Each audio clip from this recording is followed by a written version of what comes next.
Good morning and welcome to the Capital Gang. I am Oscar Semoya Msoke and we are at the end of the year. The Capital Gang, final one of the year. The leader of opposition is in the house. Semuju has sat him in the guest chair because he's no longer a member of the gang. You are most welcome to Gang. LOP, Right Honorable. That's the correct title. You may not be aware. You people are not loyal. Every day I have my seat. Even when we are many, we squeeze ourselves somewhere there. Now you're putting me in the hot seat. What has happened all of a sudden? Where is your loyalty? Two microphones. This is how we be at the Capital Gang. Good morning. I'm happy to be here. Belated Merry Christmas. Merry Christmas to you and congratulations. Thank you, sir. Let's take the photograph of you on two microphones to show really. As if at a press conference. Right Honorable, you don't joke with that title. Let me pause a little. Yes. So, Lydia. Look there. Congratulations. Congratulations to you. Thank you, yes. Mwalimu. Hey. Good morning, Honorable Lydia Wanyoto Mutende. We have missed you at the gang. What have you been up to? Good morning, Oscar, and to my colleagues on the gang. I bring you greetings from Mbale City.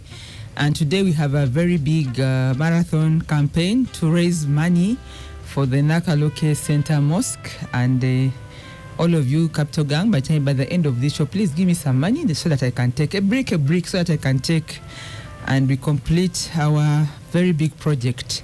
A mosque, but with so many other projects around it, a school, a shopping center, a training facility for our community in Mbale City. So Nakaloke Mosque Center is the thing today, and I've been home. I've been in Mbale. Thank you. Thank you. Honorable Semuju, welcome to Gang. Okay. Yes. Are you going to some prayers? Because you are fully kitted out. No, I have a family meeting. You have a family meeting. Okay. Good to have you here on the final gang. Moses Biarhanga, most welcome. Final gang of the year of 2023. I beg your pardon. Most welcome to Gang. Moses Biarhanga, Senior Presidential Advisor. Thank you, Oscar, my colleagues in the studio, our listeners out there. I'm also happy to see the Right Honorable Leader of Opposition, who is called Lop. In the show they call him Lop. When you hear Lop is there, now we Lydia is saying that there's a fundraising going on there.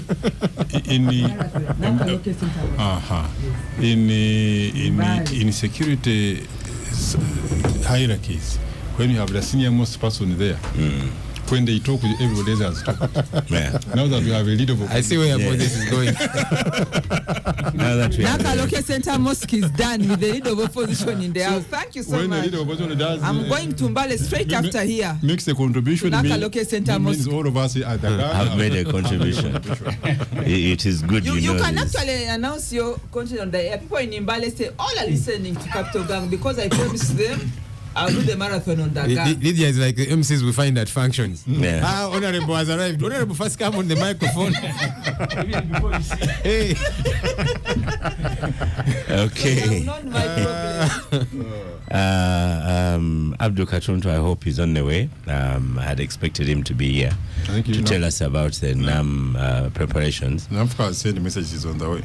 She's also sent a message. But please allow me to also officially on the gang to congratulate my brother, Right Honorable Joel. You see, things come from God. So you are sat next to me, and I'm talking about Nakaloke Center Mosque. I have my bag here. There's a budget of the leader of opposition for donations. They say Is there?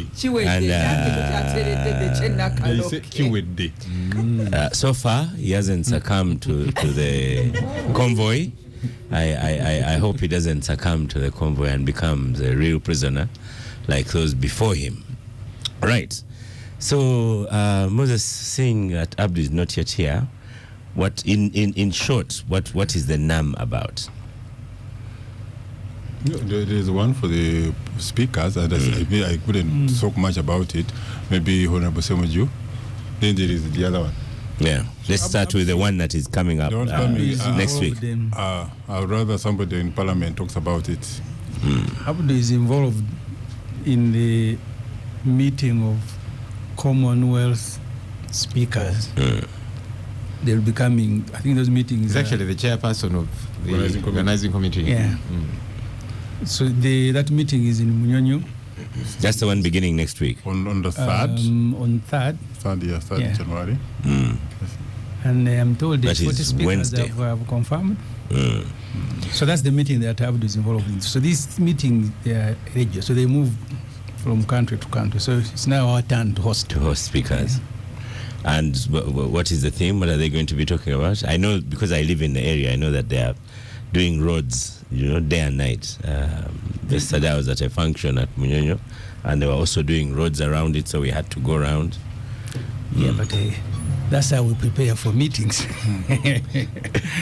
Yeah. Even flowers are being planted. Yeah. So Ready for that's the yeah. Ugandan way. That's the NRM way of doing things. That flowers are going to be planted as the guests are arriving, Right. and the roads, as you said, are being done. You see, Kampala was many of the projects they did for Chogam here were not completed. The lighting of Kampala started actually after Chogam, but it was meant for Chogam. There is a company in Israel that was given a tender. I don't know that it was improvement or construction of an airfield in Kasese, because Prince Charles, who is now a king, was supposed to go in Kasese. They wanted him to land in Kasese. So they asked an Israeli company to do the job and said, please guys, in these months you can't do this thing. If it had been a Ugandan company, they would take it, because these fellows. So if they ask you to plant flowers for the guests, don't refuse. You can plant them when the guests have come and gone. So that's what they are doing, the NRM way, that you prepare. This hotel near Serena, the one of Karim, Imperial. The was one in the supposed- road. Yes, was supposed to be for the media. And media people, the first thing was smelling of... Press, they have the host the press Yeah. center. It kind of did. Smelling of pain. I said, you guys, you can't bring us in a hotel where you can... I don't know, the painting continued even after the meeting. So really, we are ready for the guests. Oscar, you must behave. All of you along the road, welcome the guests. We will continue planting the flowers. Okay. Honorable Leader of the Opposition, how prepared are we for that first meeting on the 3rd? There are actually 2 meetings. When does the second meeting start? Is it 7th? Which Not meeting? sure. Nam? No. The NAM is after the one of speakers and presiding officers. You see, in the ideal sense, these meetings are good. In many ways, they project us. They give us an opportunity to kwetega. You know kwetega, mwalimu? Yes. It's an opportunity to kwetega, to showcase our abilities, our potential, whatever it is. But we many times don't get to focus on that. Even those who are planning, sometimes looks like the thinking is not how do we kwetega, how do we showcase ourselves, but what can I get out of here, and so on. At least looking at the past experience. I was somewhere the other day with Honorable Semuju, and I was telling of how when I joined the media in 2006 at UBC, Nakasero, Chogam was the following year. We were thrown out of that place because they needed to put up a Chogam hotel. As that was happening, Shimoni was also evacuated because they had to put up a Chogam hotel. Chogam came and went, and those places since became something else. Flowers were being planted today when the Queen was landing in the evening. So we seem to treat these issues as emergencies, and there's no proper planning even for the real objective. Yeah, that's normally the challenge. I don't know whether, anyway, we are last minute people like to do things last minute. You can do it at your home, but you see, when you're dealing with public funds, it should be different. Could we have done it earlier?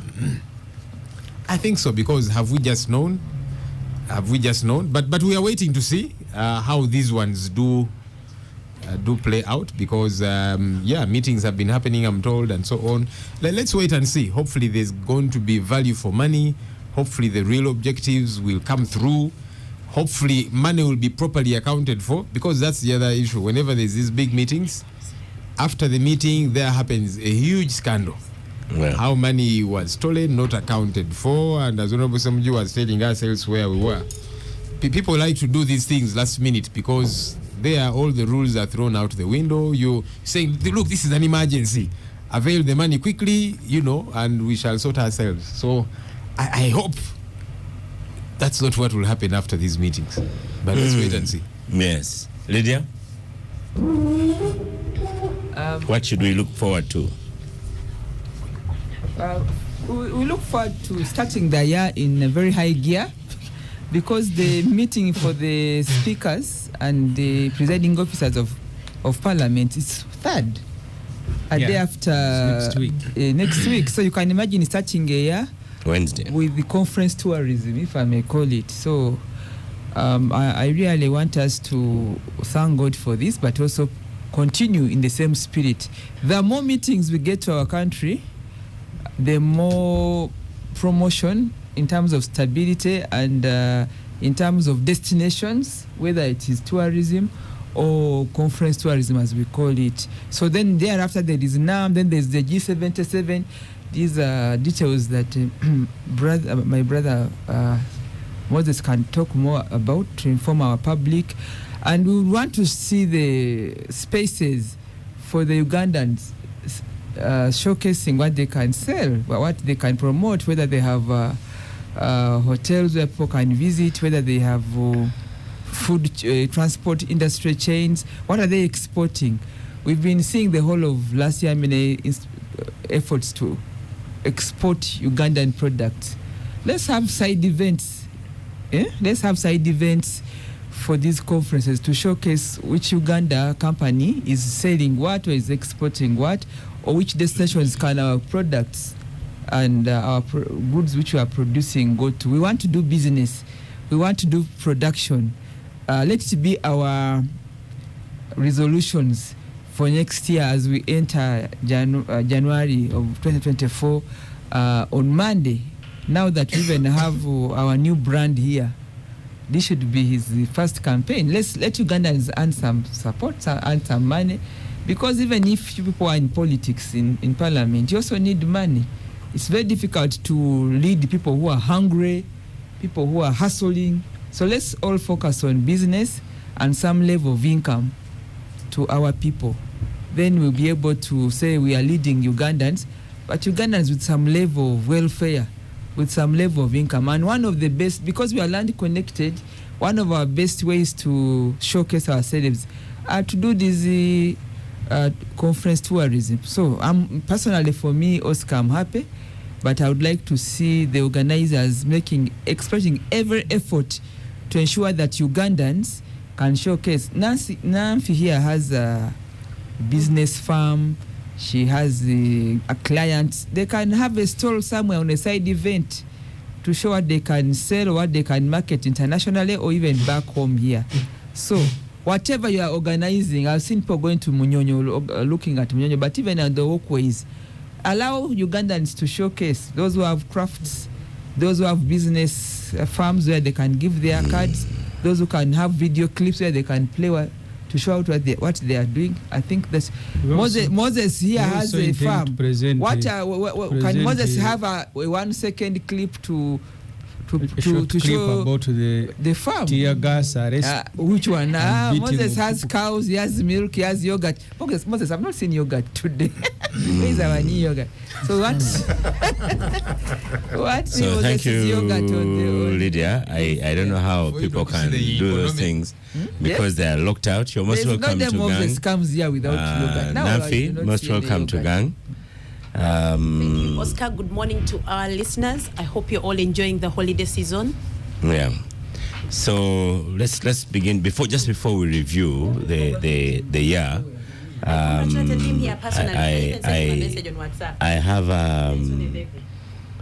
yes, Anaf is sitting next to the leader of opposition.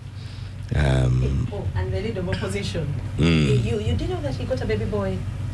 He got many things. He got a baby. He got a wife. I know what he's going to say during the segment. He got a leader of opposition. For someone in opposition, the year went too well. So just before we start, Honorable Joe Senyonyi, Right Honorable Joe Senyonyi. The next you get designate twins. What happens when you're a leader of opposition? Do you have a template? Do you have a work plan? So are you asking Semuju? Are you asking Joel who has I'm not gotten asking to Joel. the office? He's going into. He has read the rules and the constitution here. Are you prepared to work with the speaker? You have not been on good terms with the speaker. At some point, she called you lazy, and then your report is the report. Uganda Airlines report never came out. So it did come out. It did come out eventually. Yeah, just was not the leaked copy. Did it come out officially? Fired? So, what plans have you got for this office? Maybe let me start from that very point, because people have been asking me, folks in the media. I beg your pardon? Moses, you opt out of NAM. Didn't talk to us about NAM. He said he said the members of parliament. About parliament. There's a bigger NAM. You're late now. There's a bigger NAM. Yes. Mwalimu is tough today. You'll include your comments as we go. In the lead of opposition. Yeah, go on. Yeah, you see, Oscar, to do work, if people are serious about doing work, relations are not very important. You do this show here. I don't know if the producer is your friend. Maybe she is, but she does not have to be. She just has to do her job to deliver a good job. Yes. So those who have been asking me, but you and the speaker don't seem to be friends. How are you going to operate together? We don't have to be friends. I've said and I'll repeat, we just have to respect each other and for everybody to do their job. Recently, we're having a challenge where over the missing persons, and that debate has not gone away. And we appealed to the speaker and said, please don't carry these people's problem. Let them carry their problem. So don't get annoyed with us, because the problem is the other side. Parliament passed a resolution that they should bring a response in 30 days. The 30 days have elapsed. Please ask them to bring the statement, as opposed to being annoyed with us. We are not the problem. And we also reminded her that these people who are annoying us now, even you, they have annoyed you before, and we supported. There's a time I think twice, where she adjourned Parliament because the front bench was empty. And we said that was the right thing to do, because these guys need to take Parliament serious. But anyhow, these are conversations that will continue. But ultimately, as long as there is respect for one another and so on, work should be able to move, and that we focus on, we major on majors and minor on minors. I think that's the most important thing. The office, the work is clearly spelled out in the law. When you read the Administration of Parliament Act, the rules of procedure with specificity, Rule 14 provides for the roles of the leader of the opposition.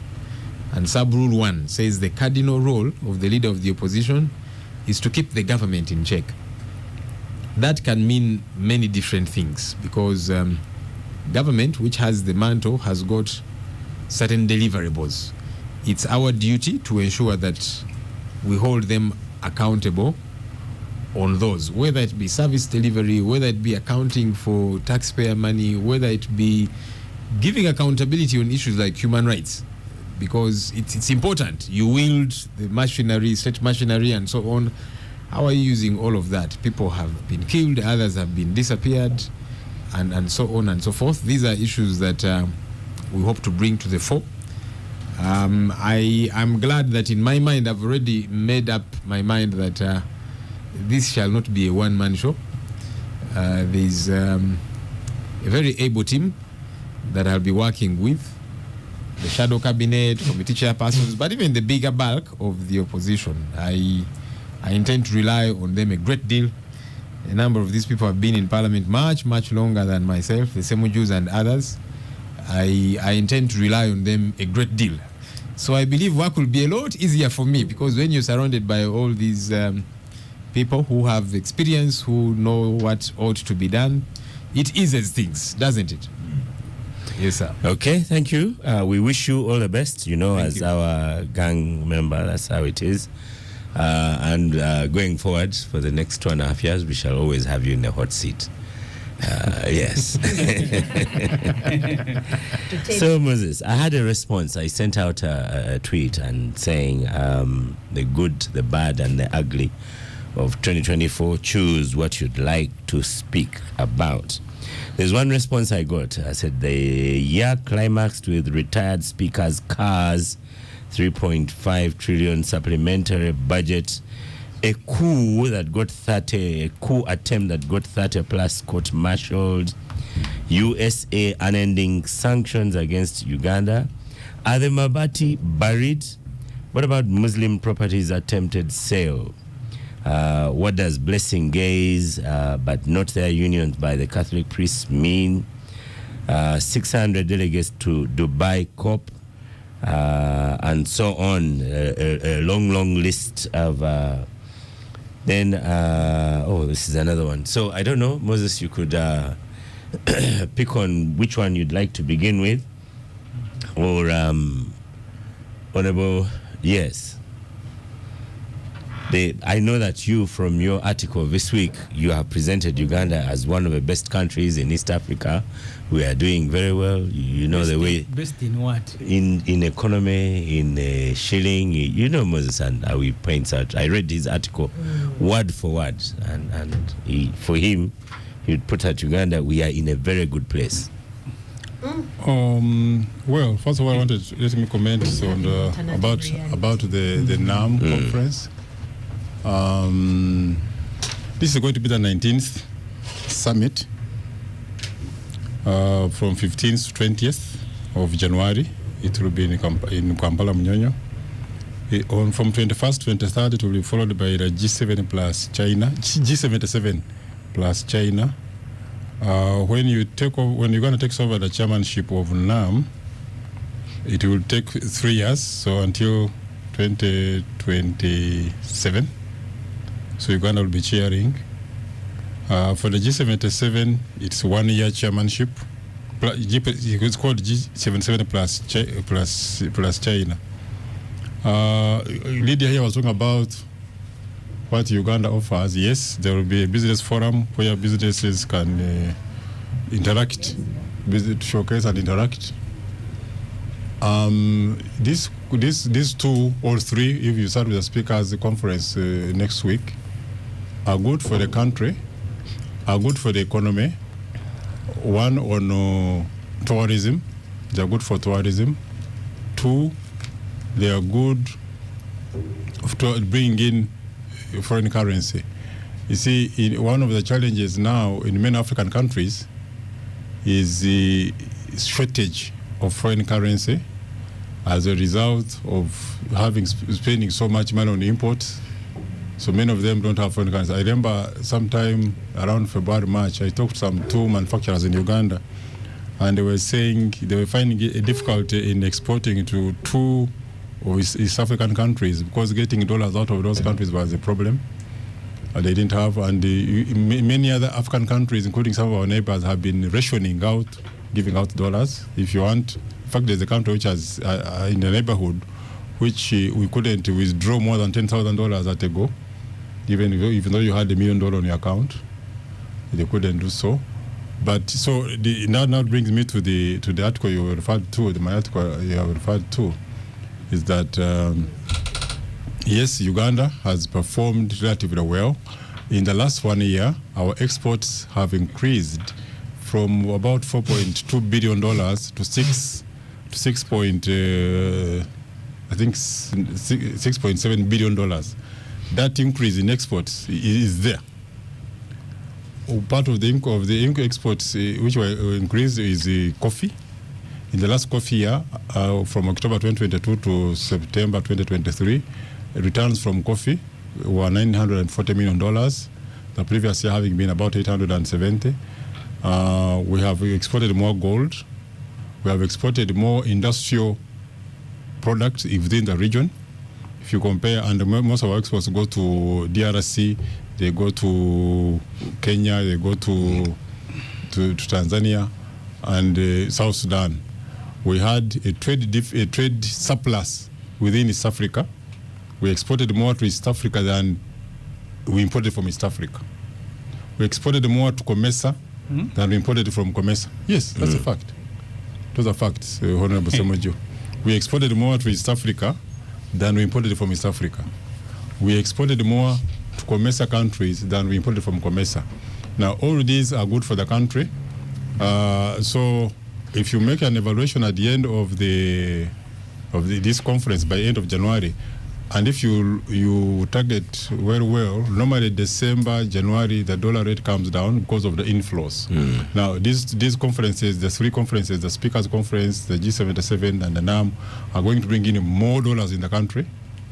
People like you, Oscar, who sometimes target they can, and my young sister, Nafuka, they can use this time to buy dollars when the price is low, and when the prices go up, they go and sell and make money. Nafi does that. So down further. The economy also, even you look at the inflation, it came down from 10.7% a year ago to now about 2.4. Looking at still in the region, we are doing the best on handling inflation. Looking even at international level, we are doing almost the same level with the Eurozone. But at the individual countries, some of the countries in the Eurozone, we are doing better than them. This is good for the economy. For somebody who wants to invest, they need stable currency. They need a stable pricing, so that the prices don't change so quickly. It helps in predicting if you're going to put up a building. At least you know the prices of cement might not change by 20% between the time of the beginning of the year and the end of the year.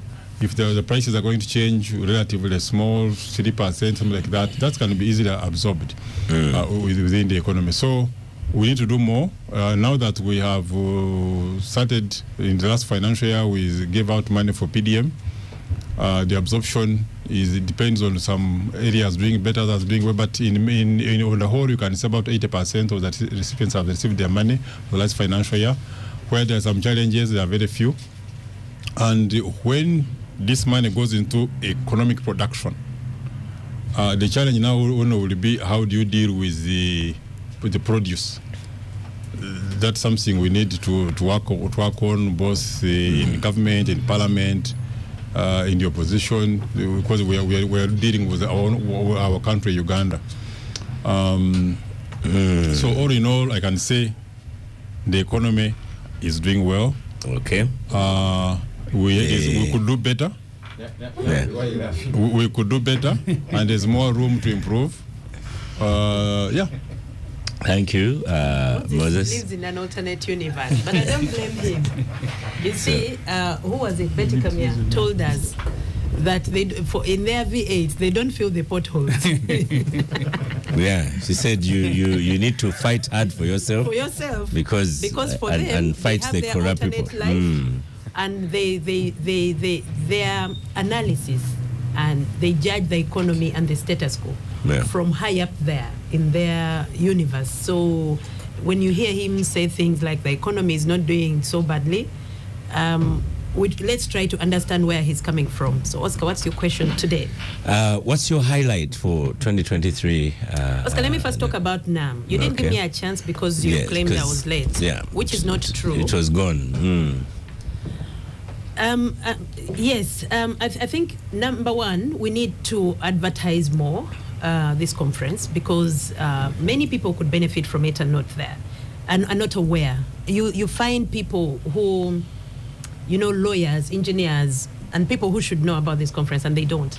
And the only way people found out about this is when they started covering the potholes and doing last-minute repairs of the roads, and people were wondering what is happening. And then they taught us NAM Summit, and no one taught us NAM in school. So many people are wondering what is NAM, how do we benefit from it? And for many years, they've been NAM Summits, and Uganda is taking over the NAM leadership. And the theme is deepening cooperation of shared global affluence. I think Moses came up with that. I don't know what it means, and I'm sure many of the delegates from the 120 countries don't know what it means either. But it is a unique opportunity, like any other opportunity. Doesn't matter where you are. If you're presented with an opportunity, you should take it.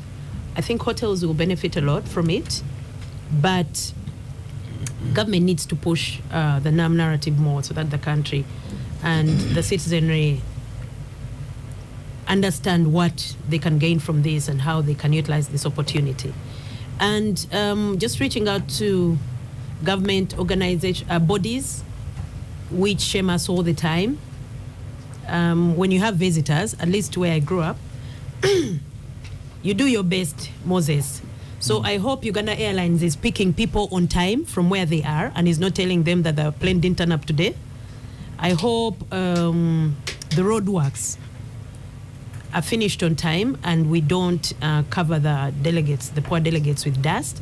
I hope the conference center itself is finished on time, because we saw pictures and images this week. Looks good, but looks way it looks quite incomplete. I was there yesterday. They're also tarmacking. They're also what? Tarmacking roads. They're also just tarmacking the place. Resort. And you wonder, we are a country. But the holes are okay. The holes are okay? Yes. They've been finished now? They were finished, I think, a while ago. Coming out looked like we still... When they are getting part of the money, Oscar, when you have a through the conference, supplementary you don't budget. finish on the 29th, when the conference is in the first week of January. They might finish on first. Might. K1. So Moses, try and get your organizations not to shame us. So now I'll come to our question, because it's costing us 53 billion. So we have to get value for money. Otherwise, as usual, we'll be the country that never capitalizes on these opportunities. Now, the good of the country and the bad. Let's start with the bad. The good, we are still alive. Is that the standard? That is the standard. Bare minimum, we're still breathing, because this Moses government can kill you anytime. So if you're alive, or you can disappear, like Joel's colleagues. So if you're alive, we have to applaud that. Now the bad. The bad, Oscar, is Uganda is like it's aging dictator, deteriorating every day, in general. And I think the biggest sign is the roads. Even Kololo, which used to be a posh suburb. I remember there's someone a foreigner, who I was trying to explain to that Kololo is supposed to be our poshest, most affluent suburb. And they're like, you're kidding. You don't have a place like the Hamptons, or like this is the Hamptons. And properties in Kololo cost more than some properties in the Hamptons. But when you look at the roads, the infrastructure, Go on. the Hamptons is in the US. It's a posh place. It's Kololo there. It's there, Kololo there. But our Kololo looks like Bukuman Simbi or Nansana these days. Nansana is better than Kololo. Yeah, because Nansana did not come with any expectation. Even Kira. Because when you look at Uganda at the beginning of the year and Uganda where we are, it's like we are regressing as a country as opposed to progressing. But I think that comes all the way from the leadership. Imagine we have leaders who stole goats and iron sheets, and to date they're still in power. They're still giving orders. I look at the speaker talking sometimes and I think, you're a goat, you're a Mabati thief. You don't, like they say, Tolinacho Tugamba. She And returned these are them. our children watching as nothing happens to the people doing these things. How are they supposed to develop a moral compass when people get away with murder in this country? They should have resigned themselves. We have indicted ministers who have to report to court for stealing, and yet they're still holding their positions. They're still attending cabinet meetings. So for me, that general regression of the country, when Moses glosses over the economy saying it's good but it can do better, honestly, he lives in an alternate universe. I don't know what Trump calls it.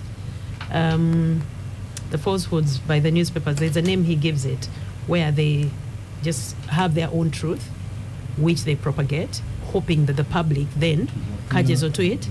See this video. Be careful. Fake news, yes. Okay. Moses and his Thank fake you. news of the economy doing better. Thank you, And then he Nafi. backs it up in statistics and lower, inflation. So, Oscar, for me, it is a general decline of the country, from the economy Okay. to the roads to the ministries, to the leadership, Yes. and everything in between. The soon-to-be Right Honourable Joel Senyonyi. This week, I went and picked up my driving license renewal. I was very impressed by the speedy happenings. And I wondered if we could have organizations like that, because you walk in, show your receipt, you pay online, they guide you to the first window, stamped, next window, and I was out of there in about 25 minutes. So is this an isolated case? Will you highlight those good things? And then there's the other case of Mabati, as Navka here points out. And national IDs and Uganda Airlines. Yes. Should we forget about all these troubles? Somebody will ask you, if you remember them, then what will you do?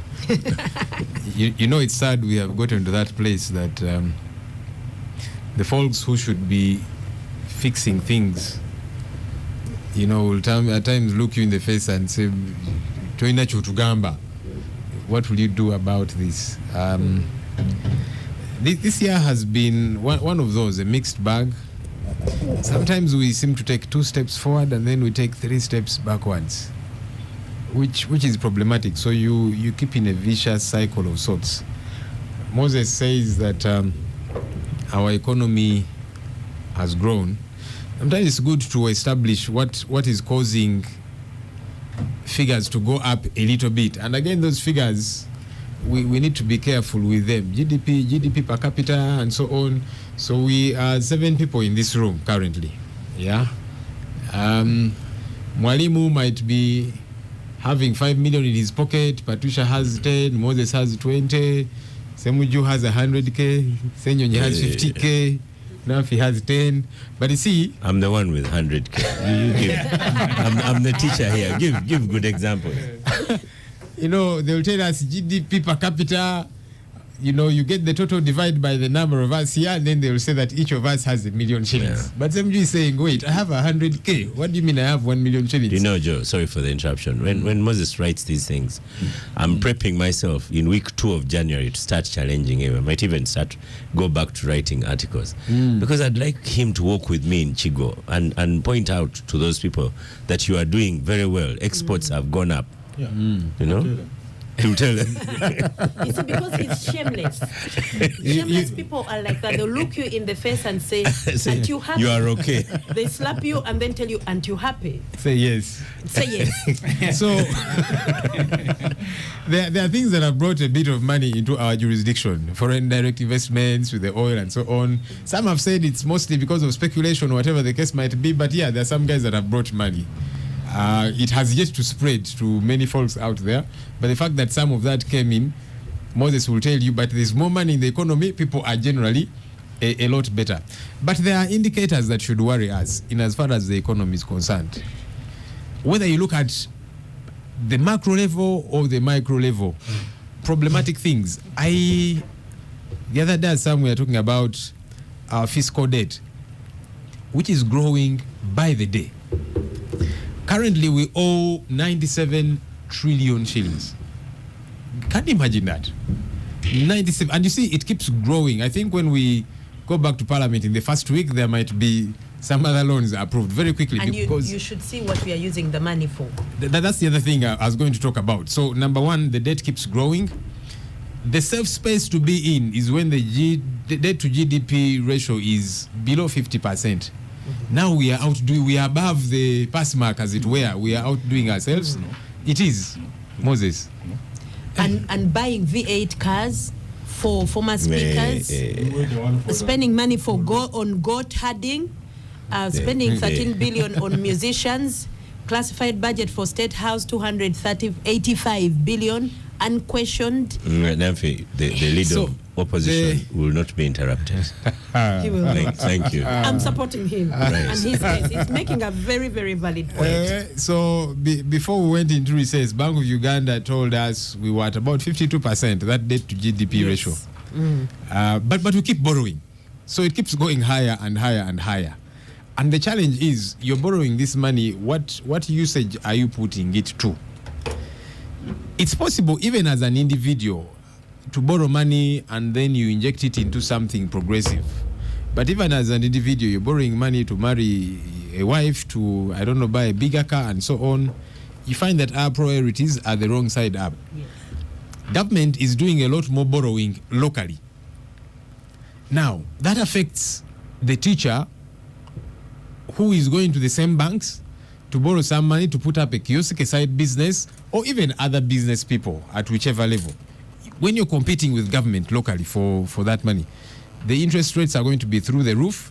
So we are in many ways disempowering the local business folks who should be producing and exporting. Moses is telling us about exports. All these are issues that I think are going to worsen, because we don't seem to... I don't know why our attention is not so much even on the local business person.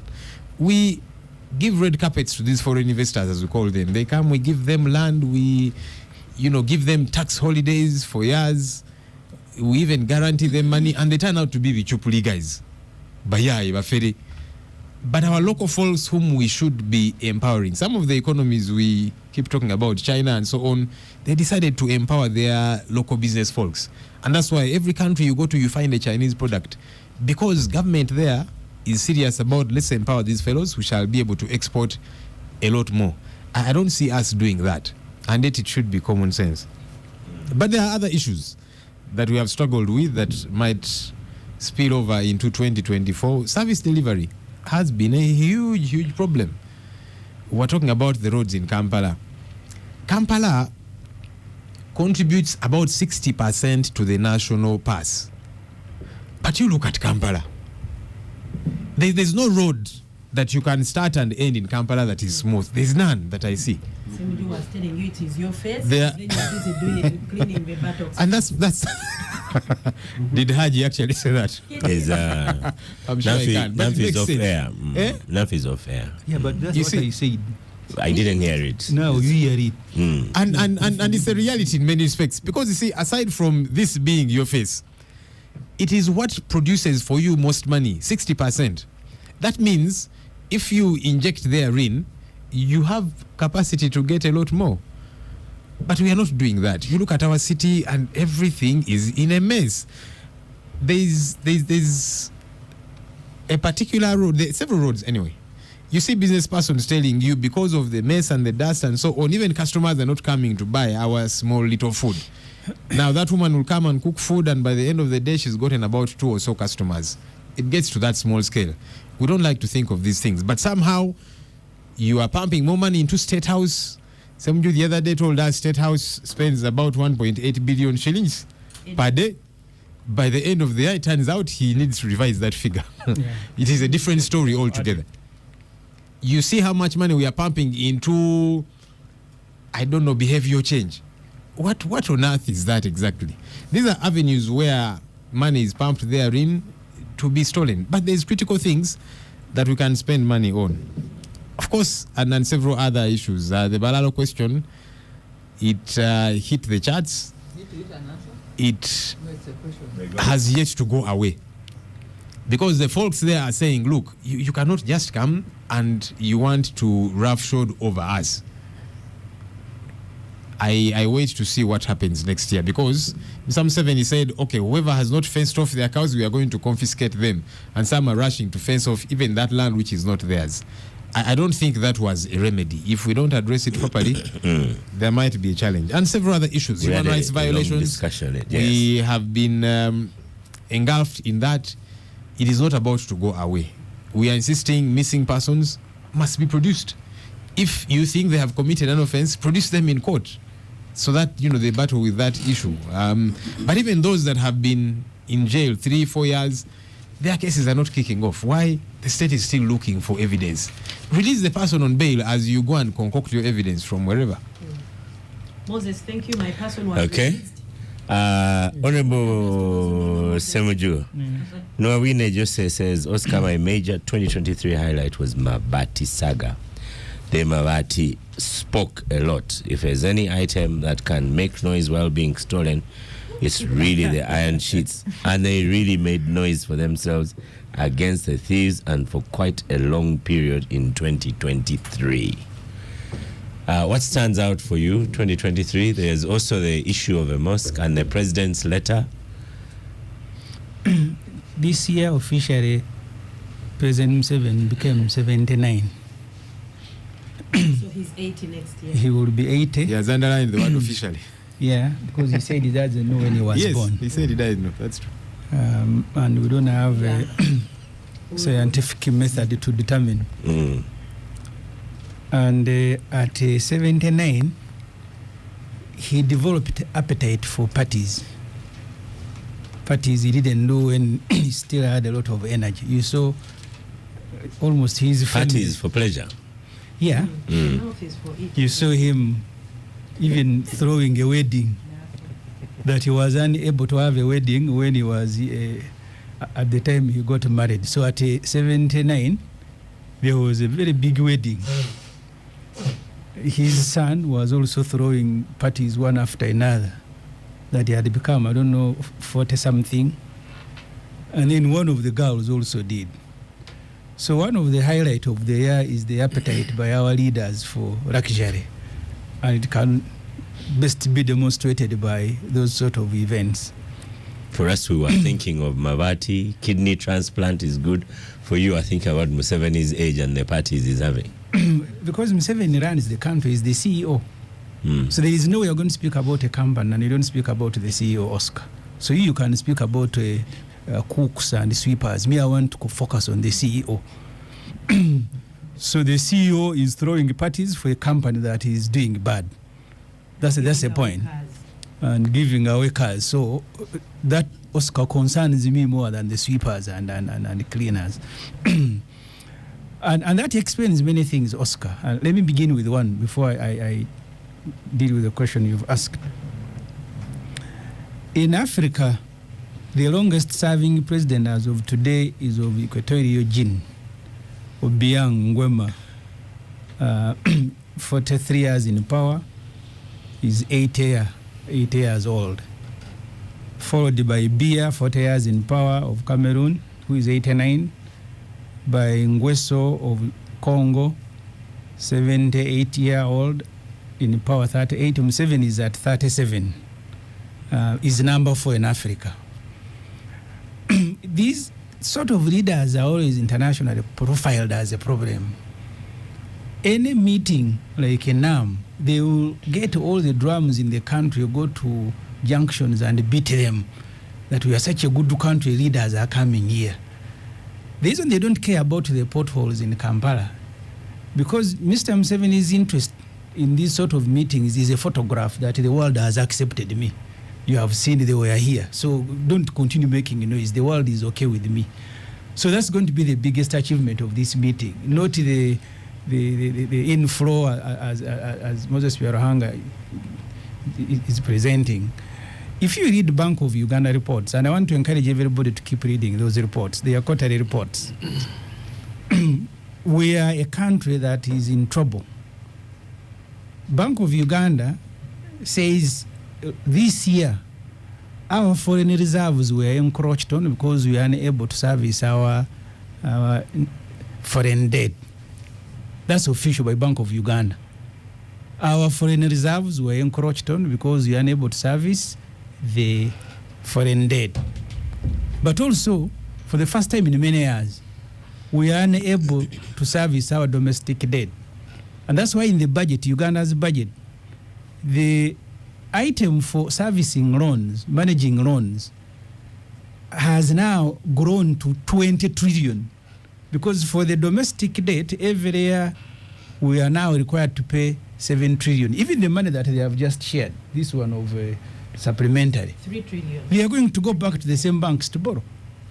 So we are a country that can't service its domestic debt, its foreign debt, and the presidential advisor says, please get the drums, go to the junctions and begin beating, we are okay. We are doing better than all our neighbors. I represent Chira. This is where trucks going to the border and returning pass. Oscar, you don't have to be an economist, and you don't need any economist to mislead you. Just go to Ginger Road and then see which trucks are loaded. Are they the trucks coming in or the trucks going away? Most of the trucks going to the border are actually empty. They go to Mombasa and elsewhere to pick stuff. So which sort of country that has beaten all the neighbors in export when the trucks go empty and return loaded? For me, I don't need any economists. I just go to Weyogerere, either Weyogerere or Chireka, and then see the trucks coming in, and I count and I see.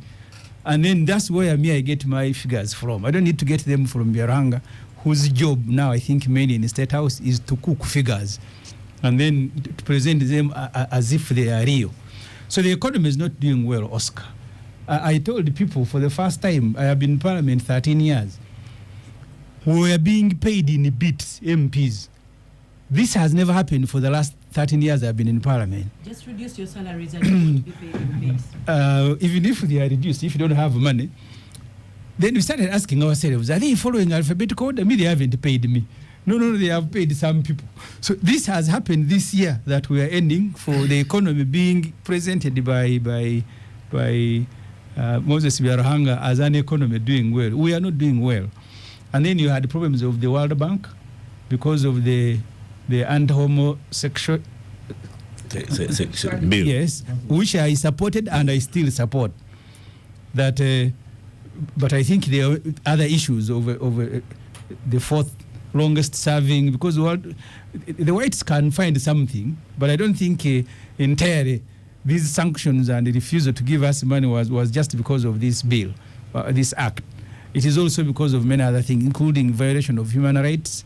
I am happy there are sanctions against individuals. I don't know. I need to understand why the Commissioner of Prison was one of those targeted. Because prison tends to be very professional, those of us who have been there. They should be sanctioning Museveni and his son and the military people. So someone will need to convince me why it is the commissioner of prison who is at the end. Actually, him is just a storekeeper. These Moses are the ones who will abduct you and then take you to him. So the human rights and Uganda will continue making international headlines because of human rights, and that's why these sanctions came. I am not one of those who thought that this cabinet was capable of doing anything, because first of all, let's pause there. We go for a short break, and you'll start with that very one cabinet, and thereafter we'll go The Capital Gang on 91.3 Capital FM. Welcome back from the break. Honorable Semuju, you were concluding. Yes, I said the Mabati is just an illustration of two things, Oscar. The psyche of people who are being appointed in Uganda. And this has been ongoing. So when you are given an assignment, the cabinet, it is a platform for you now to look for privileges.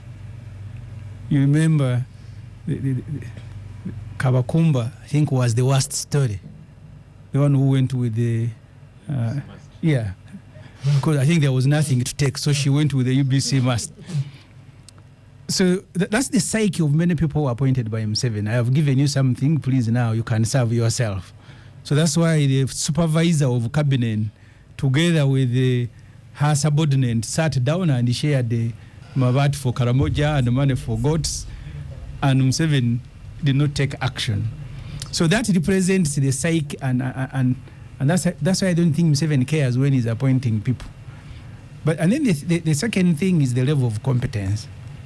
I have just said here, I think some of the people M7 appointed them for entertainment. I think he keeps laughing when he's talking about Nabanj. Even in the cabinet, you ask people who sit there, say, for me I like Nabanj, and then he laughs. So I think Nabanja and the group were appointed for M7's entertainment, that he has a cabinet that he keeps laughing at himself as the president of a country. Because I mean, which sort of kind of, I have said this many times and I want to repeat. We are in Rwanda with the MPs, including NRM MPs. They are all happy with what is happening in Rwanda. Rwanda is authoritarian, but they have a target that must be delivered every year. That's why they look the way they do. In Uganda, no target. Because if you have a target, Oscar, imagine you are a principal of Taiba and you have a target of good performance. Do you go and pick the lowest in the market? That's what Museveni does, because he has no target to deliver. Anyone can become anything. And that's why he assembles a team and roughs at it. So the Mabati and all the other failures, money for cooperatives, etc., those things cannot stop. The gift BMK has already told Nafi leave Nansen alone. But now says my take for the 2023 is the censure of Honorable Persis Namuganza by the 11th Parliament and so on. Is that what you're talking about? Yeah, because there are no standards. There are no targets, there are no standards. Anyone can fit in, anyone can walk in. Because just compare the cabinet that Museveni has had over time, the people who are there and the cabinet he has today. That cabinet, I don't think, can deliver anything. I don't want to use the words I've used before and people are angry with me. But so with Minister Persis Namuganza, you just sit with her and that's it. You censured her and nothing happened. Yeah, because first of all, Parliament has been overrun. It's not the same Parliament as it used to be. The cabinet is now, I've said, it's just for entertainment. So really, that's where we are as a country. In fact, I am shocked if there is anyone celebrating that we are progressing as a country. It was going to take us many, many years to recover. Rwanda, I compared the Nambole, we have spent 100 billion shilling repairing. If you look at the basketball arena Rwanda is constructed, because I was told when we were there that they now want to become the sports hub in Africa, or at least in part of Africa. That if you are looking for facilities to host sports events, you will be looking at Rwanda. And you can see construction that is deliberate, that is purposeful, and intentional. That's what you want to be now in the next 10 years. Every facility you look at that, you look at in Rwanda, the roads. And I saw the president laughing about roads in Kampala. He said, no, these potholes, the other day my daughter took me there. Can you imagine that he's being taken by a daughter, someone who was a minister for works? So really, Museveni holds everybody in contempt. It is his family. When it is Ame, it is Muhoozi who has told him. And before you leave microphone, the last two items from you, the mosque and President Museveni intervening and the FDC. We all suffer the same problem, Musevenism. That Mubadde should never have been at Old Kampala if it was not Museveni. Yep. We had nearly finished him. But Museveni deployed. Even now he has deployed. You had nearly finished him. Yes. You and who? Us, the Muslims. Yeah. Because he has become an embarrassment. You see, in this case of Zimbabwe, the land he sold, first he leased it. After leasing, he realized that there is money to make. Then he went to sell it to another person. The one of the lease is complaining. The one he has sold to can't get it. And Museveni said, no. You court, you are the problem, because this is a national mosque, but the national mosque is being sold by a national leader, the Mufti. It's not being sold by ordinary. Yes. So why don't you deal with the problem before you blame the court? But because Mubadde is a Museveni's person, the other day he sold a mosque on William Street at 1.5 billion. And we had to spend 24 billion shilling, because us Muslims, we say, no, the one who bought it will not take it over. And Museveni, because he wanted to rescue Mubadde, he paid taxpayers' money 24 billion for a property that Mubadde had sold at 1.5 billion. And I know even Old Kampala, Museveni is trying to do the same thing. So really, it's a reflection. One time, the Honorable Manya Mushega told me, if you're a man who is beating your wife, you want every man in the village to do the same, so nobody can blame you. So Museveni will want the same people to be the religious leaders, to be in charge of parties. You're asking me about FDC. The standard must be Museveni's standard. if you want to be a religious leader, you must be like M7. Who is messing up Uganda, you also mess up the Muslim. You must be like Amri at Nandara, you mess up FDC as you mess up Uganda. So yeah, that's the standard, and he will make sure that every single institution has the same standard. So until Mr. M7 has gone, and then we deal with the standards and personnel, these problems are still with us, even in 2024. Okay, let's go to Lydia. In 2024, I'll ask you whether you are still FDC or what you are. You can even ask now. What are you? I am not sure. Your answer was ready. Yes. So, Lydia, highlights of 2023, as Semuju has pointed out, a list of things other people on the table did. Moses is the positive one. But remember, Honorable Zaki has also been given a high post, just as he's being, is it, what do you call it, sued in the disciplinary committee? Is that the correct way to put it, Honorable Semuju? Is Honorable Zaki? He's sued in the disciplinary committee. What do you call it? No. Brought before. He was referred to the committee. He was referred to the committee. 2023 has ended with many Ugandans trying to recover from COVID, because you remember, Oscar, our 2022-21 was so terrible. We got out of the general elections completely down, without any money talk about or survival. So I've been seeing so many people trying to dust off that history of COVID and start their small businesses and survive. So we hope that 2024, which is just around the corner on Monday, we should be able to survive. Uganda is a country of people that hustle and survive. If nothing works for you, at least weather will work for you. We hope that we can keep the climate change and not deforest our country, so that as day follows the night, you can have your crops in your backyard, you can have something to sell. But also the parish model, the commitment is there. I hope, and I really request people that are part of the 39% of our country, because when many people speak and, throughout all sorts of citizenship, there's something in their pocket. So that 1 million shillings that you are getting, that you are getting at the back, even by the Oscar, the Christmas week, this Christmas week and this one going in the new year, people are receiving money. There was money for this quarter for the parish. So the leader of opposition here, and Honorable Semuju, your neighbors, one in Nakawa, the other in Nichira, if you check on your people, many of them will tell you there's that money on their phone. They can search a kiosk. They can do something out of that 1 million, because very few politicians can give an individual 1 million shillings. You normally give 50,000, 100,000. So let's have that 1 million, and somebody begins off with their some kiosk or something, those that really need it.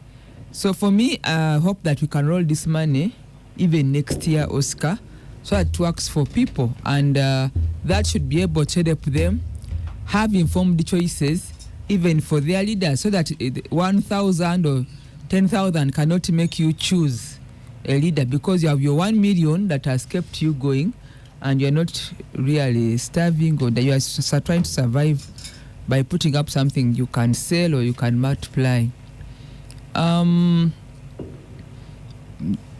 Really, that is it, Oscar. The year was tough. We many of us have been hustling and struggling to make ends meet. When you look at the bigger picture of what Moses has said, there is a good picture for the stabilization of the dollar and the economy trying to start off. But that is for the big picture. But me, I want to talk about the this lady where I buy my food or vegetables in Nakawa Market. The one in Nakaloke, at the Nakaloke Center Mosque. So how are they managing really? The one on Kumi Road, that one who is vending bananas in the basket. Those are the people that I'm talking about. So if we can support them and make sure that they don't have to buy water. There is water.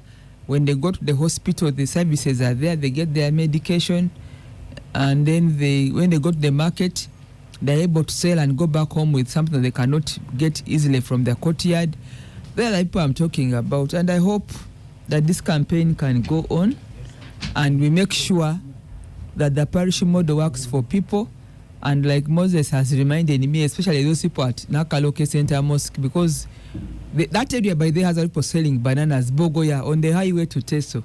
So those people on the roadside selling bogoya, selling cabbage, selling carrots, we hope that may 2024 work for them, because 2023 has been here. So that's when we are really fixing the regulations and policies for the parish model, and many of them did not get money. But this is the time for them to get onto the grid and get moving.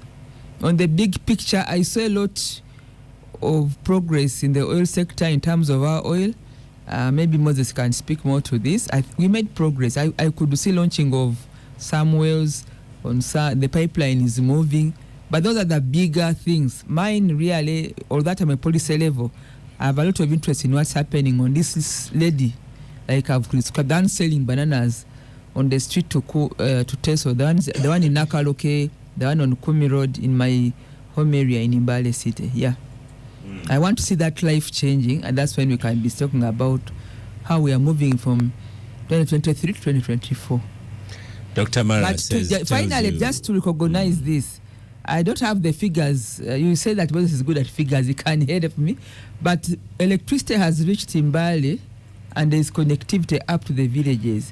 We may not have covered all areas, but it is visible now that many areas of the country, seeing from where I come from, there's been more coverage of electricity than we had before 2023. So as we enter 2023, there are more homes lit, there are more trading centers which have been lit, which is also good for the economy, because the night industry is going to also progress. Yes.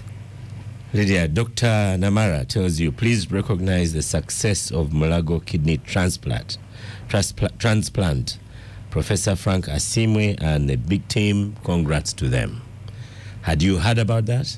Yes, I had. I would like to congratulate our scientists and professionals, but also the Mulago team. Like most of this an outcome of research, because we have a lot of professionals. But most important, they need enablers and multipliers, which is equipment. The moment we have equipment in Uganda or in Mulago, you will see a lot of Ugandans coming back to work home. There are many medical and professional workers in Kenya and elsewhere. I'm not saying they should not work in East Africa or elsewhere, but the moment we equip and reboot our health facilities, they would love to come and serve at home, so that medical tourism now works in Uganda, and people come to Uganda to get treatment, not only to come for the speakers conference, to come for NAM, they will also come for specialized treatment. And in many of our medical infrastructure, what we are lacking are those high-tech technology, but the professionals we have trained, and the training takes time. So we should be proud of our medical professionals and equip them to serve back at home, and let the medical tourism come to Uganda. I've worked with the Uganda Heart Institute before through Rotary, and that medical tourism happens with the Uganda Heart Institute. They're doing very well. We also have medical tourism in Mbale City. There is that facility called the Cure Hospital, that handles children who have challenges with nervous system. So that Cure is also, we have a lot of people coming from outside Uganda, especially for children. So Cure Hospital is up there, and we hope that we can build onto it, so that we build that health facility to serve humanity. Yes. Gerald says Semuju is the winner. He assessed the balance of trade by counting sealed trucks at Boyogedere. You could tell they were empty. You could tell they were empty. Very natural to Uganda, you can see. So there's actually another easy way to establish a balance of trade. You see that road that goes all the way to the border, Ginger Road and so on. When you look at both sides of the road, this one that is exiting, still in fair shape, the one coming in sunk in, because trucks come when they are heavy laden with stuff. So the road has literally sunk in when you look at that road. So the other side of the trucks moving out, there's not much, so it is still in fair shape. You see, So leader That's of the opposition. Mutua Wansi interpretation. Leader of opposition, you can no longer interpret as a Muntu. Indeed. Hold on, Moses. Leader of opposition, you can no longer interpret as Muntua Wansi. No, we have to help. Because you are no longer Muntua Actually, Wansi. that's not a Mutua So Wansi. we are going to have to get you some aids very serious. to give you up-to-date information. You see, Oscar, it's a bit unfortunate that our members of parliament are looking at some of the things this way, while we have hopes in them, irrespective of the political opinion they hold. Because at the end of the day, they are MPs for Uganda. Yes, I heard Semuju say that the trucks passing through Kira go empty, many of them. That could be a fact. I think it's a fact. But he's forgetting that when I was making my presentation, and even my article I wrote, which came out yesterday, is that most of our exports in the region are going to DRC, Congo, are going to South Sudan, and definitely these don't pass through Kira, to the best of my knowledge. Yeah. That's one. Two, we had a trade deficit with Kenya as individual country level of about $227 million. We had a trade deficit with Tanzania of about $700 million. But in the whole, when you look at East Africa, we had a trade surplus of 700 and something $million because we are selling more to the other East African countries than these others. That's one. Two, because Uganda is landlocked, Uganda is not only the only landlocked country in Africa. Most of the trucks coming from Mombasa, some just come destined for Uganda, some are destined for Congo, some are destined for Rwanda, Even Burundi. some are destined for Burundi, some are destined for South Sudan, and they go back through the same route of Kira. So when Semuju is counting, I don't know, he finds time to be on the road and says, "Oh, this one is empty." Now, is that one coming from Congo? Is it coming from Uganda? Is it coming from where? So you be wider in outlook. Don't narrow yourself. Moses, can you listen to this? This is Bank of Uganda. No, wait. I'm talking about the trucks. Because I was now talking as an ordinary person. No. Now I want to give you the figures of Bank of Uganda. I'll come to your time. You mentioned it. So on the trucks, yes, when they are coming in and even going out, these trucks from Mombasa, it serves the whole of East Africa. There are those for Uganda, there are those for Rwanda, there are those for Burundi, there are those for Congo, there are those for South Sudan. So you do not count all of them and say they are all empty. Yes, but for instance, our exports of coffee goes through the same route. We had a trade surplus with Europe because Europe mainly buys our coffee, or most of our coffee goes to Europe and it goes through the same route. We exported to Europe more than imported from Europe. That's a fact. So, I mean, what does Europe want to buy from you? It buys coffee from us. Yeah. Most of the coffee it goes to Europe. That's true. But we are buying less from Europe and we're selling more to Europe. That's good for Uganda. Now, Honorable Senyonyi was saying that our trade deficit, the balance of, you were talking about the GDP debt ratio. The GDP debt ratio is 48%. That's not true. Our debt it's actually is 53.5. Our debt, but even then, it's the lowest in one of the lowest in East Africa, other than Tanzania. Wait. That's how you measure. I think that at least all of us are doing well. 53, even 53%. Compared to the whole world, is doing well. No, by any standard. What we needed to act on in some of the East African countries, he was here praising Rwanda. Rwanda is above 70. You are praising them in something else. You check the GDP and the total population. Look at the GDP debt ratio. Irrespective of how many of a population, the GDP debt ratio doesn't matter how many you are. It looks at your GDP versus the population you are serving. You look at them, it's above 70. Look at Kenya, it's above 70. It is a fact. Now, the question which we should, as we said, we are doing better in East Africa, other than Rwanda, I think it's only Tanzania, which is below us, around 40 something. Now, the challenge, I think, people look at paying debt. Is paying debt good or bad? The challenge would be, what has the debt done? We are here. We are talking about the oil roads, for instance. We are talking about all these roads we have worked on, all these projects, including Black Hospital, which have been on loan. So, for me, spending on debt repayment for works which have already been completed or are already going on is good for the country. Yeah? So when you talk about a road and say, oh, we are paying so much in debt, we are paying, debt ratio is high, we are paying debts, but the debts, what did the debts do?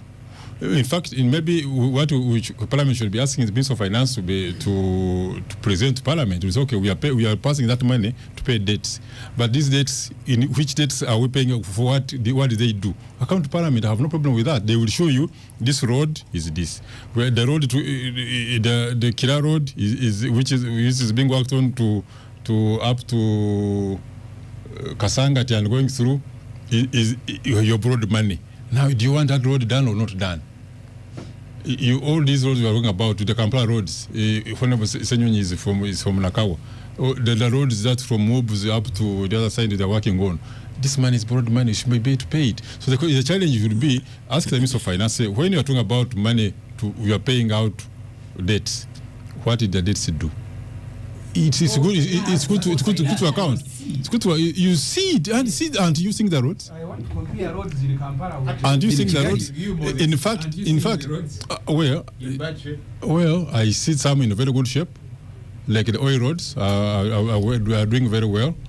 The road, I stay in Buziga.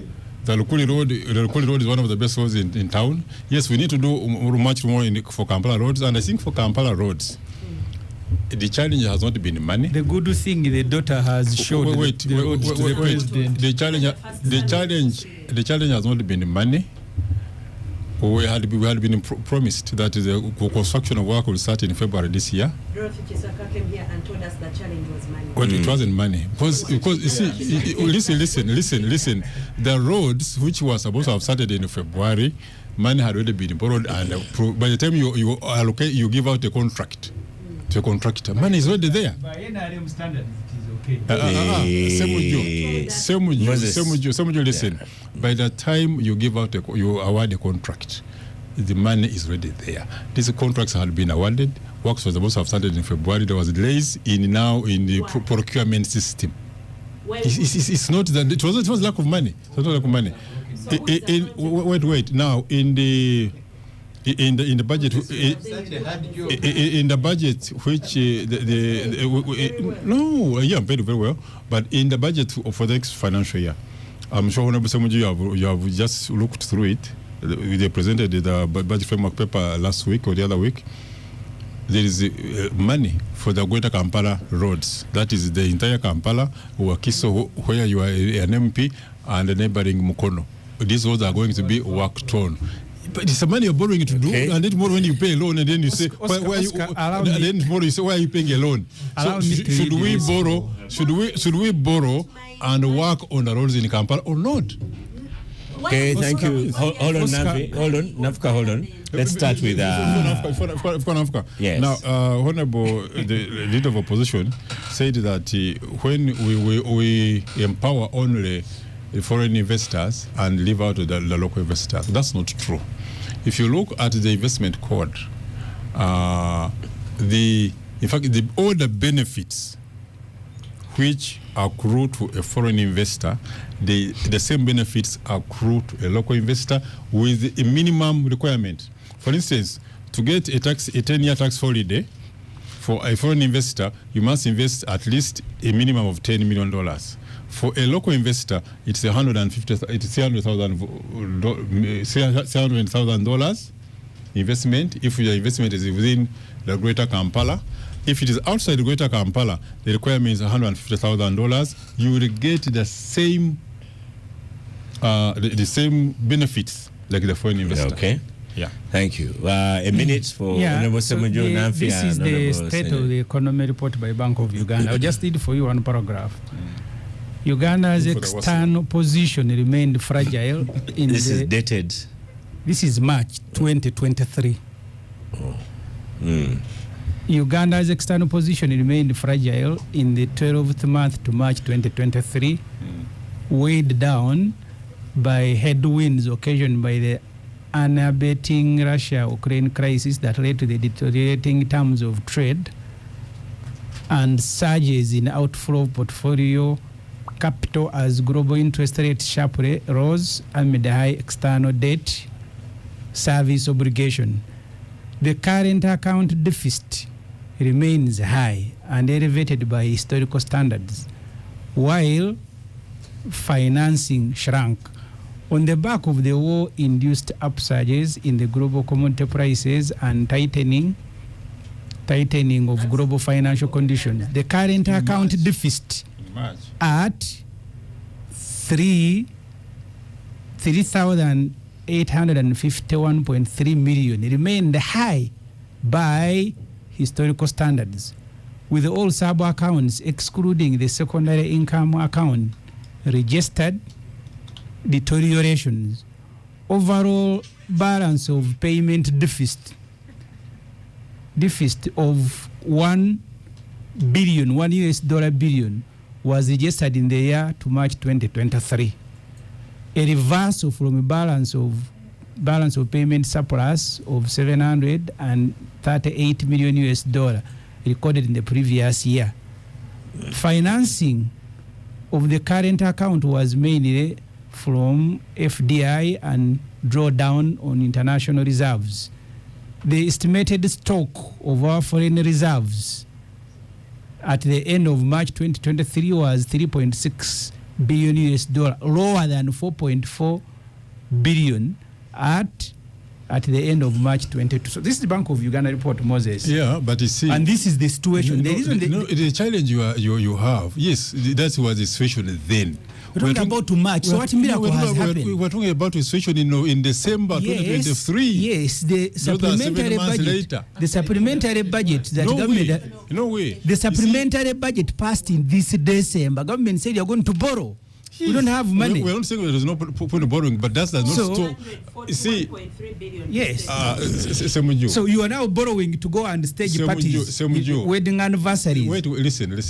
Did that report of Bank of Uganda of March stop the export of coffee and export of coffee going up and relieving Bank of Uganda? It did not stop. Did it stop the export of gold from Uganda? This is the total. I'm telling you. Yeah, this is the total. Look, I wish you had brought the one of November or even October, the latest. The supplementary budget is a source of information that yes, we are borrowing domestically. That's okay. Yeah. What's wrong with that? We are unable to finance. I mean, to service the interest rate. You explain the supplementary budget. By the way, there is no way the supplementary budget was saying that we have failed to raise money. No. It said June 2023, government owed Bank of Uganda 4.8 trillion, which had accumulated from 2019. And it paid out. It paid it out in the last budget. Not. It has paid. You ask. We have paid part of it. Ask the treasury. That money has I been don't paid. ask. I pass the budget. You mean he picks from his pocket? Okay, but who is the one who pays? It does not matter. I authorize the payment. Did you pass the budget? No, there is no budget to pay all of. You see, Moses, you can cook figures, but the official figures don't show a good picture. I'm raising, what I've told you, the point I've told you, our exports have gone up. Is that a challenge? Are you challenging that exports have not gone up? It does not matter. Jeez. Yeah. But you bring us figures of March. Yes, they are okay then, but they are figures of November. No, okay, Moses, Bank of Uganda is lying. According to you, are doing very well. So you can celebrate. The figure is the point Moses saying. March. Get the November report. Yeah. Joel, you conclude. The November report I have, but you see, reports of a country are not done like reports of State House. Yeah. They are done over a period of time. No, State House now is no longer in Uganda. They're enjoying parties. Oscar, 10 months ago, the PSST, Ramadan Gobi, announced this. There will be no new borrowing in the next fiscal year to minimize Uganda's debt burden. This man and other folks at the Ministry of Finance, some more technical, they have said, you know what, we need to lessen our borrowing. Number one, we are borrowing too much. And number two, we are not borrowing for the productive sectors of the economy. But the politicians override them. Now, You're is distracting him. showing me something to clearly buttress what I was talking about. So the politicians override them, and that's why Parliament every so often they will bring another loan to pass for things that just do not add economic value. That's where the problem is. Moses, you see, don't just defend because you have got to defend. Sometimes sit these people down and say, no, we cannot continuously do this. It is not right. Sometimes you say, yes, let's borrow, we shall be able to pay in the future. But you see, that money that you'll be using to pay in the future could have done something else. You have borrowed the money. And by the way, Oscar, sometimes we borrow this money and we are not ready to Fail absorb to it. use it. The person you have borrowed from expects you to immediately begin paying. The interest won't go down or anything of the sort. So a year or two passes, and Moses knows this, and you're not utilizing the money. It is lying on the accounts. Why do we shoot first and aim later? It's as if some people in government, they do what we call okwozaamu. So they get this money, fix it somewhere in a bank somewhere, and it is making it is making some money for them, you know. But Moses, tell these people, because let's first, disabuse the politics out of this. This is financial bad manners, which has got to stop. Let's stop for a break. The Capital Gang on 91.3 Capital FM. Welcome back from the break. This is the Capital Gang. Lydia, today you are the Pan-Africanist on the program. Sudan, a couple of years ago, you would have said Sudan was very strong. And then even after the coup, they tried to get back together, but now Sudan is really in trouble. There's only one Sudan. The other one is South Sudan. You agree that it's really, really in trouble? It has been struggling since the times of His Excellency, former President Bashir. Bless you. I think this... Sorry.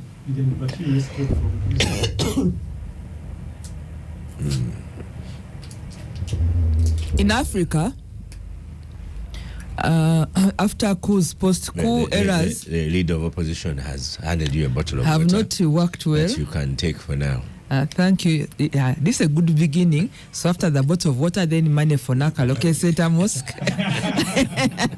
Then I go to Mbale to take the money and I announce to the Imam of the mosque and the organizing committee. I just wanted to say that what we are seeing in Africa, of course the focus on Sudan, like you've asked me, is that the post-coups have not helped those countries. They are factions and they don't destabilize. And we have two sets of coups or takeover and constitutional takeover of power. One is through the uprisings, if you remember, those ones of the Arab Corridor, North Africa. And then there are those that are internally, when the military read the discontent, like how the Semujus and Joel speak, then they get some lieutenant colonel or colonel within the system to pick courage and, topple State House. And that is what is common in most of the West African countries. There are some 5 pending coups now in the areas of West Africa because when wananchi are not happy, and then some internal factors like from the army, and I don't know why it's the rank of lieutenant colonel there, colonel. They go and topple government, but that does not improve the situation because then the factions stand out, and then there are many power centers. So what's happening in the Sudan, from the knowledge I have, is that the other camps, the other militias, have actually the same firepower. I mean, if you have an opponent, I mean, if you have an opposition who has an army or he has a militia, they have ammunition, what can you do? I mean, you cannot leverage off power. So they have the same power, and they have cut off some areas where they can even collect taxes, So those are the challenges so therefore balancing power becomes an issue. But the bottom line is that it is the wananchi. It's the people who are suffering because there is no clear governance. There is internally displaced people. the mechanisms we have outside these sovereign states are weaker. If a country has gone through a coup or an uprising, it's very difficult for an external factor, apart from, the shadow diplomacy, pleading with them, removing them from the African Union, saying you're no longer a member of the African Union. They don't really care because they may not appreciate the importance of being part of the international community. Therefore, the internal mechanisms of governance are so important, negotiating power, agreeing on what to do. And I think despite all the complaints about what's happening in Uganda, we are doing well in terms of governance, negotiating disagreements and finding a middle ground, having a running parliament, standards notwithstanding, with the leader of opposition, which is constitutional. So I think when you compare to what you're asking me about Sudan, I think we are the kids on the block, because despite all the challenges, we are up and running, and we are going to host international conferences beginning 3rd. No country would bring their nationals, moreover top-class nationals, to a country that is unstable. So we are profiling very good points for stability. Yeah. Okay. So I thought I should be able to explain this and say that there is a lot of work going on for the African continent, but also the current president of the African Union. Is it the president? Yes. Thank you. His Excellency Faki is retiring. His time is ending in February. So we are going to get a new one very soon. I don't know whether they are going to post. Last time you posted the candidate, Moses, I don't know whether they are getting one for Uganda. Oscar, are you going to apply and then they campaign for you? Or? No. Moses, the fighting has reached Khartoum. People are in a dire situation. I know that, this first time the fight has gone to Khartoum. And yes, first time. And I don't know how some people have even made their way all the way to Uganda, now refugees in Uganda. Well, in fact, I have been talking when I met my friends from the Western world at the embassies and what, when they talk about refugee situations, okay, they praise Uganda has had a good refugee policy. We have so many refugees in Uganda and looking after them. Whereas the UK wants to take them to Rwanda. Well, I always tell them. I always tell them that yes, it's good to deal with refugees, but we should deal with the cause of the problem.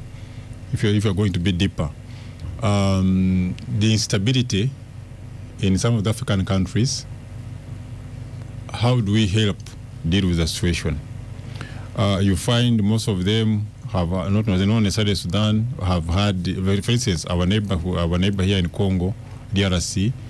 We have had the ADF or Interahamwe, so many what they call negative forces within Congo, with the Congo not unable to flush them out on its own, until like now when we have been working together to deal with ADF.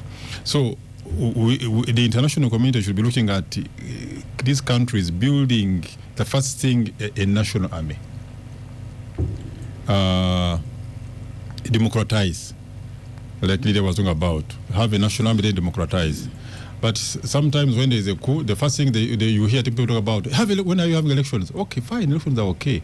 But if you don't have a national army to defend the country, which has not to defend the country against any type of instability, to have that capacity, then you will have more refugees around. So, the case for Sudan, they need to build a national army capable, or not only build a national army, arm it well to ensure that it can defend the interests of Sudan against anyone else. Whether if the problem is the full problem is now. So when you hear, even in South Sudan, when you need to build an army to be able to control, defend the country, whether against any external or internal aggression. If you don't do that, then the refugee situation in Africa will continue going up. Now, Now, depending on how. But Moses, how Sudan, it ends. the challenge is internal. It's not external. Yes, but internal, because there was no internal capacity to defend the country. We had here LRA internal, but we dealt with it. We had all these groups, the Sudanese themselves, definitely. No, Bashir staying too long in power and then putting up structures to defend him, which structures have now come back to bite the whole country. Well, I know about Sudan. The point I'm making is that the point I'm making is that whether it is Bashir or not, it's the Sudan, the country, has failed. Doesn't have an army capable enough to defend it against but you've got internal. To diagnose the problem. Against How did internal they get forces. there? How well? You can go into that. End up in the same Thank you. space. We don't have to go. Uganda has now a strong army in Uganda, And SFC. capable. SFC was part of the army. No, it is not. Not is not. Well, SFC is part of the army. There is no difference Uganda between the today, army and Hamdanis. Uganda today has The Hamdanis were also part of the army. Uganda has a strong army to defend itself against external and internal aggression. Okay. Semuju. Yeah, you see, the problems of Sudan are not different from problems of Uganda. And Congo. 2002, when what was a project of professionalization of UPDF, the white paper. Would you compare us with Sudan at the Listen moment now, in time? I am giving you the history. At the conclusion of that exercise leading to the enactment of the UPDF Act, Mr. Museveni convened the UPDF High Command, and specifically those who were working on the professionalization. And then he told them he wanted to create a special force. And they told him, sir, we are going to create a problem. See the Republican Guards in Iraq. See, that's what al-Bashir created. When he faced pressure in Darfur, because this is where mainly this Hamdan's army. Yes, this Hamdan's army. These are the Janjaweed. Yes, Janjaweed. So he created an army to deal with an internal problem. Museveni has, and I have many times in Parliament asked them, because you see, the forces of UPDF can only be created by Parliament, and Parliament did under the UPDF Act create the Land Force and the Air Force. But we now have a special force created by Museveni. When Chiyonga was the Minister for Defense, he told Parliament, when I asked the question, that they will change the law to create it. So they first created it. The law hasn't been changed. So when you have a change, like the one of Uganda will be, because we are taking the same direction. When al-Bashir was around with these two forces, there was no problem. The day he leaves, that's when these forces begin fighting. So the day Museveni leaves, you have SFC under his son, which completely is illegal under the Ugandan Constitution and UPDF Act. And then another army. In the past, he used to call it Salezi Army. He says this Salezi Army, when he was meeting the Committee on Foreign Affairs and Presidential chaired by Musumba in Soroti, he said Salezi Army had failed. My army is now fighting Konyi. So we have always had two armies. There is now an attempt to unite them. It's not easy. So where Sudan is, we will be, because they had a leader who served for life until he was violently removed. We have a leader who thinks it is birthright to rule Uganda. He will also be violently removed, and then you will go where Sudan is, Oscar. So these problems are African problems. I mean, from Egypt to Libya to Zimbabwe to Sudan. This is just Uganda next. We hope we don't get there. Yeah. Now for your own microphone. Oscar, this is a case of same script, different cast in all these different countries. And unfortunately, the global players like United Nations and African Union are now, I don't even know what to call them. Because as their influence wanes, who then can intervene in these situations? And we see the same happening in Congo. You see that paramilitary fighting the M23 in Eastern Congo. What is its name? There is a group of vigilantes who are now fighting M23 as opposed to the government of Sudan. And they are fully backed and sanctioned by the government of Congo. At the You see- moment, elections are the important things. The Wananchi fighting the M23. The rapid response unit also. He has he created, yes, a rapid response unit for itself. You see, Oscar, in most of these African countries, in the end, the person who removes the president is the head of the army. Most coups, this is a fact, are led by the army. So what do presidents do? Because they are lazy, you can't disband the whole army and start from scratch. So they create a unit, the rapid support unit, or whatever they call them. And this unit is then what goes on to become a problem. We see it happening from country to country, and yet we let it continue happening because most of these leaders at this point have hijacked the state. The citizens have no say. The institutions are run by one single person. And what happens afterwards? So someone can say, when Bashir was in power, Sudan was stable. But Bashir created the problem that we have today.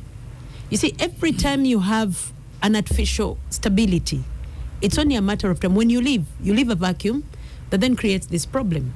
So you get to a situation of what happens unless someone assassinates both of these leaders, because you see the United Arab Emirates trying to intervene, but let's not forget that most of these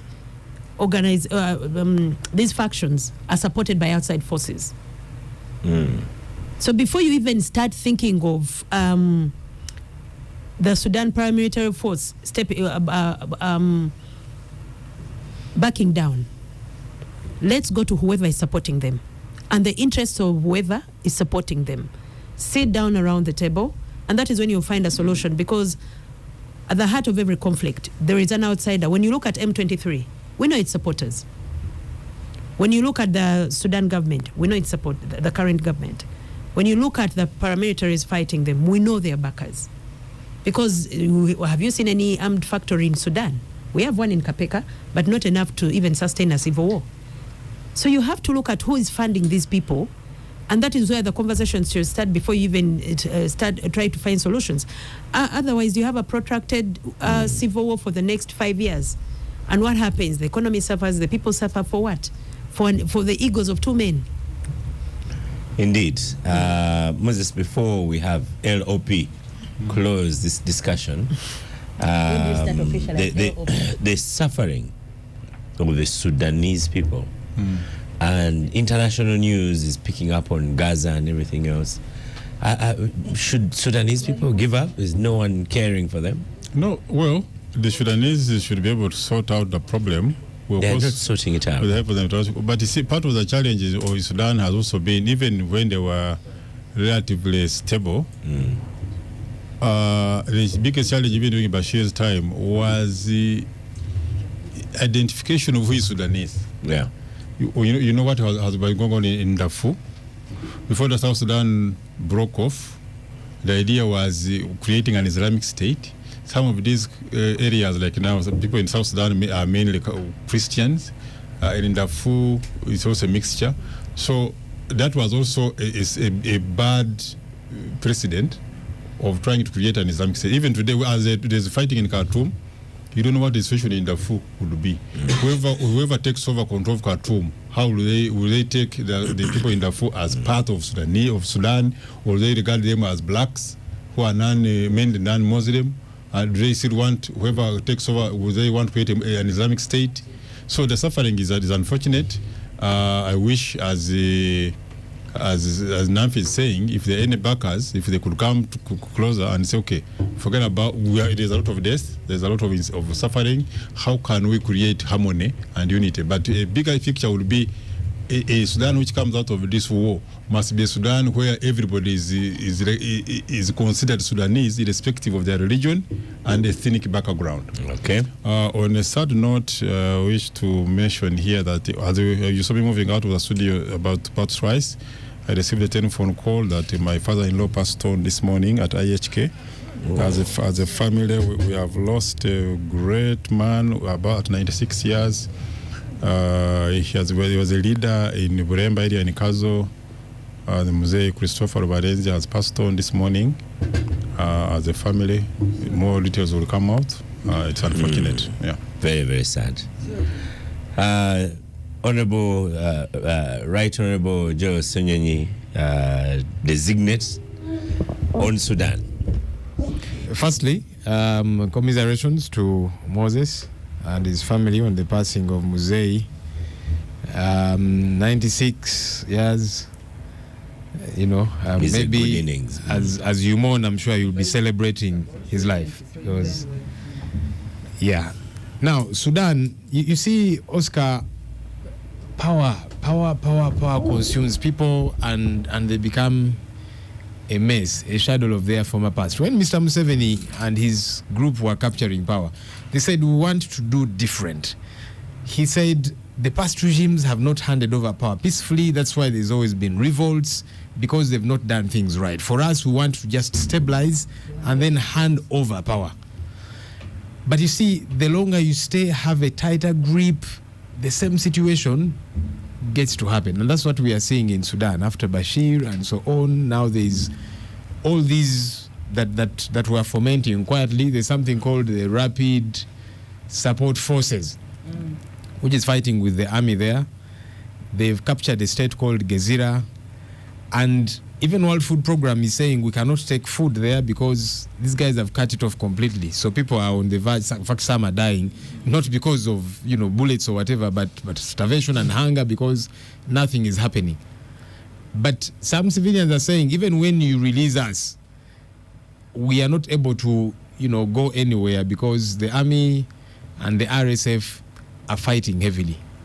Why? Because of power. And Nafi was saying, greed of people somewhere at the top. That's what was happening in South Sudan when Dr. Riek Machar and Salva Kiir on the other end, each of them saying it must be me. And they went for each other's throats, but who gets to suffer? The ordinary folks at the end of the day. And even the international community, when they come in to try to attempt to remedy the situation, these guys have got interests. So they will first begin to map out who has got our interests at heart.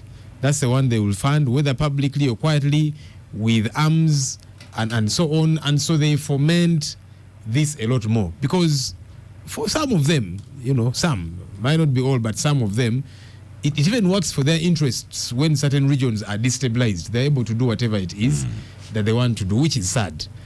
So we need to get back to the diagnosis that Mr. Museveni made. Very right diagnosis. The problem of Africa is overstayed power.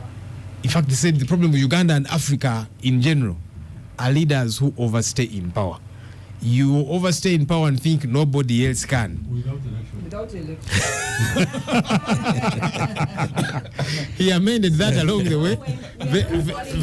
Very soon he might want to amend it because the type of elections that we have are problematic. So really that's the crux of the matter. And at the end of the day, I don't know, it might be the stronger one who will beat up the others and win. The same thing that Museveni did. He went for elections, he lost. He said, okay, let me go to the bush and beat you up. And he won. But you see, we thought he would reboot and say, okay, now let's do it the right way. He does not want. So when I see Sudan burning like it is, I worry for Uganda. I pray and hope we don't get to that place. Okay, thank you so much to the listeners of the Capital Gang. Congratulations to our soon-to-be Right Honourable Leader of Opposition, Honourable Joe Senyonyi. Thank you, sir. Star Cafe, thank you so much for the facility. Powering the gang, Star Cafe. When Moses is here, we also have Mega Yogurt. Thank you very much, Moses. I'd like to wish our listeners a happy New Year. May you end the year well, carefully, and we'll be back in 2024. I am Oscar Semoya Msoke, and I shall see you next week, or I shall see you next year.